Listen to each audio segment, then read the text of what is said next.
ಶ್ರೀಮನ್ನಾರಾಯಣೀಯಂ ಶ್ರೀ ನಾರಾಯಣ ಭಟ್ಟತ್ರಿ ತಿರುವಡಿಗಳೇ ಶರಣಂ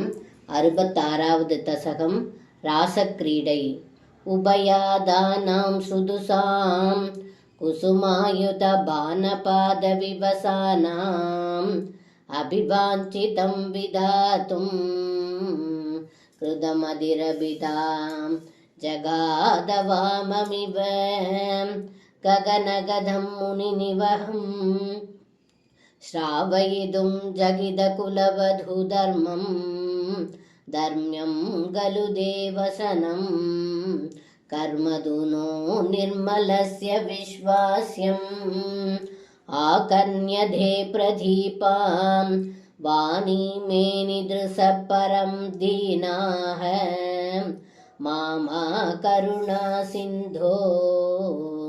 परित्यजेत्यदि चिरं विलेबुस्ताः दासामृदिरैलभिधैः करुणाकुलमानसो मुरारे त्वं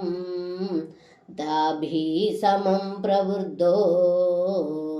यमुनापुलिनेषु काममभिरन्तुं शन्त्रगरश्यन्तलसत् सुन्दर यमुनादडान्तवीथीषु गोपीजनोद्धरीयै अबाधित संस्तरोऽन्यशुधस्त्वं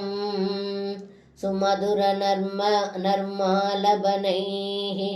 करशङ्करहनैश्च सुम्बलोल्लासैः गाढालिङ्गनसङ्घैस्त्वमङ्गनालोक आकुलीजकृषे वासोहरणदिने यत् वासोहरणं प्रतिश्रुतं दासां तदभिविभो रसविवस श्वान्तानां घान्तसुभ्रुवा मदधा गन्धलिदकर्मलेशं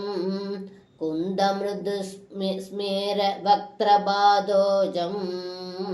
नन्दसुदत्वां त्रिजगत् सुन्दरमुपगुह्य नन्दिधा बालाः विरहेष्वङ्गारमयः शृङ्गारमयश्च सङ्गमे हि त्वं